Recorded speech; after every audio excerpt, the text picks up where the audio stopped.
నడిపించుచున్నాడంటే ద్వితీయోపదేశ కాండము 32వ అధ్యాయము 11వ వచనము, పక్షిరాజు తన గూడు రేపి తన పిల్లల పైని అల్లాడించి రెక్కలు చాపుకొని వాటిని పట్టుకొని తన రెక్కల మీద వాటిని మోయినట్లు యెహోవా వారిని నడిపించెను.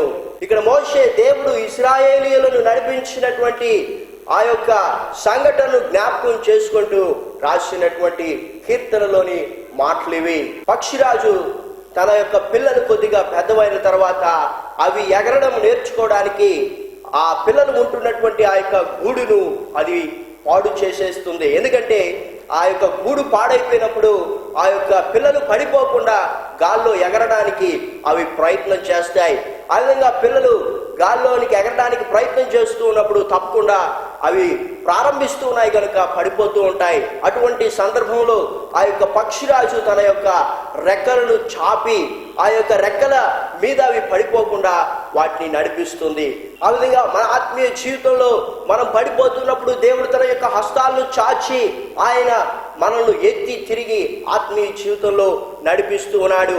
145వ కీర్తన 14వ వచనంలో వాక్యం ఈ విధంగా సెలవిస్తుంది, యెహోవా పడిపోయిన వారందరినీ ఉద్ధరించువాడు, కృంగిపోయిన వారందరినీ లేవనెత్తువాడు. కాబట్టి మనం పడిపోయినప్పుడు, కృంగిపోయినప్పుడు, నిరాశలోనికి వెళ్ళిపోయినప్పుడు, నిస్పృహలోనికి వెళ్ళిపోయినప్పుడు ఆయన మనల్ని తిరిగి తన యొక్క బలమైనటువంటి హస్తముల చేత ఆయన లేపి ఆయన మనల్ని నడిపిస్తూ ఉన్నాడు. అయితే అనేక సార్లు మన యొక్క ఆత్మీయ జీవితంలో దేవుడు తన యొక్క హస్తాలను చాచి పడిపోతున్నటువంటి ఆ యొక్క సందర్భములలో ఆయన మనల్ని నిలబెట్టాలని, తన చేతుల మీద ఎత్తుకోవాలని ఆయన ఎదురు చూస్తున్నప్పటికీ కూడా ఆయన విడిచి మనము ఆత్మీయ జీవితంలో వెనక్కి వెళ్ళిపోతూ ఉంటాం.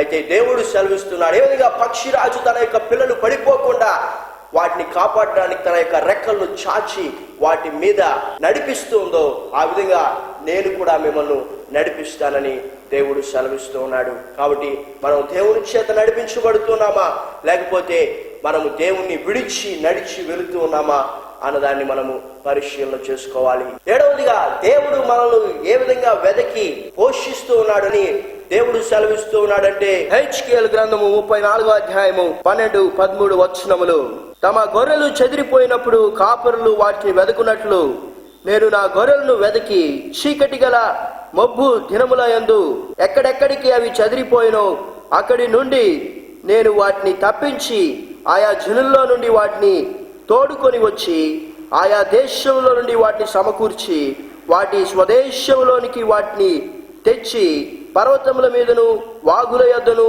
దేశమందున సకలమైన కాపుర స్థలముల యందును వాటిని మేపెదను. దేవుడు మనల్ని ఏ విధంగా వెతుకుతూ ఉన్నాడని దేవుడు సెలవిస్తూ ఉన్నాడైతే, గొర్రెలు తప్పిపోయినప్పుడు గొర్రెల కాపురులు ఏ విధంగా అయితే వాటి కొరకు వెతుకుతారో ఆ విధముగా దేవుడు మనల్ని వెతుకుతూ ఉన్నాడు. యెషయా గ్రంథము 53వ అధ్యాయము 6వ వచనంలో వాక్యం సెలవిస్తుంది, మనందరము గొర్రెల వలె త్రోవ తప్పిపోతుమి, మనలో ప్రతివాడును తనకిష్టమైన త్రోవకు తొలిగెను, యెహోవా మన అందరి దోషమును అతని మీద మోపెను. మనందరం కూడా గొర్రెల వలె త్రోవ తప్పిపోయినటువంటి వారము, మనకిష్టమైనటువంటి మార్గమునకు మనందరం కూడా వెళ్ళిపోయినటువంటి వారము. అయితే దేవునికి స్తోత్రము, అటువంటి పరిస్థితిలో మన దేవుడు మంచి కాపురైనటువంటి దేవుడిగా ఉండి తప్పిపోయినటువంటి నిన్ను నన్ను, తొలగిపోయినటువంటి నిన్ను నన్ను ఆయన వెతక్కుంటూ వచ్చి రక్షించినటువంటి దేవుడు. ఒకవేళ నీ జీవితంలో చెదిరిపోయినటువంటి పరిస్థితిలో నీవు ఉన్నావేమో, ఒకవేళ నీ జీవితంలో దేవుని నుండి తొలగిపోయినటువంటి పరిస్థితుల్లో నీవు ఉంటూ ఉన్నావేమో, ఆయన నిన్ను గురించి వెతుకుతూ ఉన్నాడు. నీవు ఆయన స్వరాన్ని విని గుర్తించినట్లయితే ఆయన తిరిగి నిన్ను చేర్చుకోవడానికి ఇష్టపడుతూ ఉన్నాడు. మన దేవుడు మంచి కాపరి. యోహాను సువార్త 10వ అధ్యాయం 11వ వచనంలో దేవుని వాక్యం సెలవిస్తోంది, మంచి కాపరి గొర్రెల కొరకు తన ప్రాణము పెంచును. మన దేవుడు మనకు మంచి కాపరిగా ఉంటున్నాడు, అందుకే ఆయన తన ప్రాణాన్ని మనందరి కోసం పెట్టాడు. 23వ కీర్తన 1-3 వచనాల్లో దావీదు భక్తుడి విధంగా అంటూ ఉన్నాడు, యెహోవా నా కాపరి, నాకు లేమి కలుగదు, పచ్చిక గల చోట్ల ఆయన నన్ను పరుణ చేయించున్నాడు, శాంతికరమైన జలముల చెంతకు నన్ను నడిపిస్తూ ఉన్నాడు. దేవుడు మంచి కాపరిగా మనకుంటూ ఉన్నాడు. ఆయన పచ్చికల చోట్ల మనల్ని పరుణ చేసేటువంటి దేవుడు, శాంతికరమైనటువంటి జలముల చెంతకు మనల్ని నడిపించేటువంటి దేవుడు. మన జీవితంలో ఏది ఉత్తమమైనదో, మన జీవితంలో ఏది అవసరమైనటువంటిదో దేవునికి తెలుసు. ప్రతి పరిస్థితుల్లో ఆయన మనల్ని నడిపించడానికి శక్తి కలిగినటువంటి దేవుడు.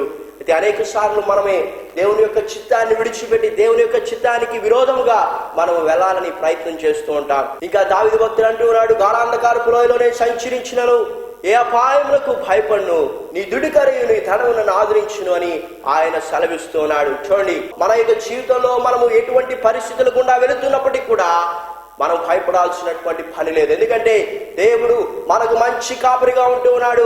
ఆయన మనల్ని ఎక్కడికి నడిపించాలో, ఏ విధంగా నడిపించాలో, ఎప్పుడు నడిపించాలో ఆయన ఎరిగినటువంటి దేవుడు. మన యొక్క కష్టాల్లో, ఇరుకులు, ఇబ్బందుల్లో, వేదనలో ఆయన మనల్ని ఆదరిస్తాడు. మనం తప్పు వెళ్ళినప్పుడు ఆయన తిరిగి మనల్ని సరైనటువంటి మార్గంలో నడిపిస్తాడని దావీదు భక్తుడు సెలవిస్తూ ఉన్నాడు. అయితే మనము ఆయన గొర్రెల వలె ఉండాలి. యేసు ప్రభువు వారు చెప్పారు, నా గొర్రెలు నా స్వరము వినును. నిజంగా మనము దేవుని యొక్క స్వరాన్ని వింటూ ఉన్నామా? మంచి కాపరిగా ఉన్నటువంటి ఆ యొక్క కాపరిని మనం వెంబడిస్తూ ఉన్నామా? ఆయన నడిపిస్తున్నటువంటి ఆ యొక్క పచ్చిక కలిగినటువంటి చోట్లలోనికి మనం వెళ్తూ ఉన్నామా? లేకపోతే మనకు నచ్చినటువంటి, మనకు ఆకర్షణంగా కనిపిస్తున్నటువంటి యొక్క లోకం వైపు మనము ప్రయాణం చేస్తూ ఉన్నామా? శాంతికరమైనటువంటి జనముల చెంతకు ఆయన మనం నడిపిస్తూ ఉండగా మనము ఇహ సంబంధమైనటువంటి విషయంలో ఆసక్తి కలిగినటువంటి వారమై ఈ యొక్క లోకమును అనుసరిస్తున్నామా అని పరిశీలన చేసుకోవాలి. మన ఆత్మీయ జీవితానికి అవసరమైనటువంటి ప్రతి దాన్ని కూడా దేవుడు తన యొక్క పరిశుద్ధ వాక్యంలో రాయించున్నాడు. కనుక మనం ఆయన యొక్క పరిశుద్ధ వాక్యాన్ని చదువుట ద్వారా ఆయన యొక్క స్వరాన్ని వినగలుగుతాం. ఆయన యొక్క స్వరాన్ని విన్నప్పుడు మనము ఆయన్ని వెంబడించగలుగుతాం. అప్పుడు మన జీవితంలో ఏ విధమైనటువంటి కొదువ లేకుండా మనము ఆయనను వెంబడించు గొర్రెల వలె ఉంచాము. కనుక దేవుడు ఆయన పిలుస్తున్నటువంటి పిలుపును మనం అందుకొని ఆయన మన పట్ల చూపుతున్నటువంటి ప్రేమను, జాలిని, కరుణను, ఆదరణను మన జీవితంలో పొందుకొని మనము ఆయన యొక్క వాక్యము చేత నడిపించబడి ఆయన యొక్క స్వరాన్ని వింటూ ఆయన్ని వెంబడించేటువంటి కృపను ప్రభు మనకు దయచేయును గాక. ప్రార్థన చేసుకుందాం. పరలోకమందున తండ్రి, మీ పరిశుద్ధమైన నామమును బట్టి మీకు కృతజ్ఞతాస్తుతులు చెల్లిస్తూ ఉన్నాం. ప్రభువా, మీరు మమ్మల్ని పిలుస్తున్నటువంటి దేవుడు, అందును బట్టి మీ కృతజ్ఞతాస్తుతులు చెల్లిస్తూ ఉన్నాం. నాయన, మీరు ఇదిగో తండ్రి తన కుమారుని ఎడల జాలిపడినట్టుగా మా ఎడల జాలిపడుతున్నటువంటి దేవుడు. ఏ విధంగా అయితే ఇదిగో నా తండ్రి తన్ను సేవించేటువంటి కుమారుని ఎడల కనికరపడతాడో ఆ విధంగా మీరు మా పట్ల కనికరపడేటువంటి దేవుడని మీ వాక్యంలో చూస్తూ ఉన్నాం. మీ అందు భయభక్తులు మేము కలిగి జీవించడానికి, తద్వారా మీ యొక్క జాలి కనికరములను సమృద్ధిగా మా జీవితంలో పొందుకునేటువంటి కృపను మాకు దయచేయండి ప్రభువా. ఇదిగో నా తండ్రి, ఒకరి తల్లి వారిని ఆదరించినట్లు నేను మిమ్మల్ని ఆదరిస్తానని సెలవిచ్చారు. స్తోత్రం. తల్లి తన బిడ్డ మర్చిపోయినప్పటికీ నేను మర్చిపోనని సెలవిచ్చారు. నాయన, ఎవరి జీవితాల్లో అయితే ఆదరణ కొదువుగా ఉంటుందో వారి కొరకు ప్రార్థన చేస్తూ ఉన్నాను. మీరు ఆదరణ కర్తగా మాకుంటున్నందుకే మీ కృతజ్ఞతాస్తులు చెల్లిస్తున్నాను. దయచేసి వారిని ఆదరించమని ప్రార్థన చేస్తున్నాను తండ్రి. కోడి తన పిల్లలను ఏ విధంగా అయితే తన రెక్కల కిందకి చేర్చుకుంటుందో ఆ విధంగా మీరు మమ్మల్ని చేర్చుకుంటారని సెలవిస్తూ ఉన్నారు. ఇదిగోనైనా ఎవరైతే మీ నుండి చెదిరిపోయారో, ఎవరైతే మీ చెంత నుండి దూరం అయిపోయారో, ఎవరైతే మీ సన్నిధికి దూరంగా వెళ్ళిపోయారో వారి కొరకు ప్రార్థన చేస్తున్నాను.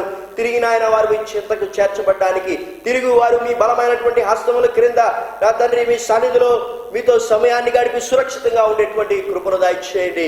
ఏ విధంగా పక్షి రాజు తన యొక్క పిల్లలు పడిపోకుండా తన రెక్కలను చాపి వారిని నడిపిస్తుందో ఆ విధంగా మీరు మమ్మల్ని నడిపించే దేవుడిగా ఉన్నందుకే మీ కృతజ్ఞతాస్తుతులు చెల్లిస్తున్నా. అనేక సార్లు నడిపించగలిగినటువంటి మిమ్మల్ని విడిచిపెట్టి మా సొంతంగా మేము నడవడానికి ప్రయత్నం చేసి మరి ప్రభా శ్రమలను తెచ్చుకున్నాం. అయితే ఇదిగో నా తండ్రి, ఆ విధంగా శ్రమంలో ఉంటూ నాయన మిమ్మల్ని విడిచి వెళ్తున్నటువంటి వారి కొరకు ప్రార్థన చేస్తూ ఉన్నాను. తిరిగి వారు మీ చేత నడిపించబడడానికి సహాయమును దయచేయండి. మరి ఇదిగో ప్రభువా నాయన, మీరు మాకు మంచి కాపురిగా ఉంటూ ఉన్నారు. మీ కృతజ్ఞతాస్తులు చెల్లిస్తున్నాం. మా కొరకు మీరు ప్రారంభించినటువంటి మంచి కాపురిగా ఉంటున్నందుకే మీ కృతజ్ఞతాస్తులు చెల్లిస్తున్నాం. పచ్చిక గల చోట్ల మీరు మమ్మల్ని పరుణ చేసేటువంటి దేవుడు, శాంతికరమైన జన్మల చెంతకు మమ్మల్ని నడిపించేటువంటి దేవుడిగా మీరు ఉంటున్నారు. మీకు స్తోత్రం ప్రభువా. ఆ రీతిగా నాయన మేము మీ యొక్క స్వరాన్ని విని మిమ్మల్ని వెంబడించేటువంటి కృపను మా అందరికీ కూడా దయచేయమని యేసు నామమున ప్రార్థిస్తున్నాడు తండ్రి. ఆమేన్.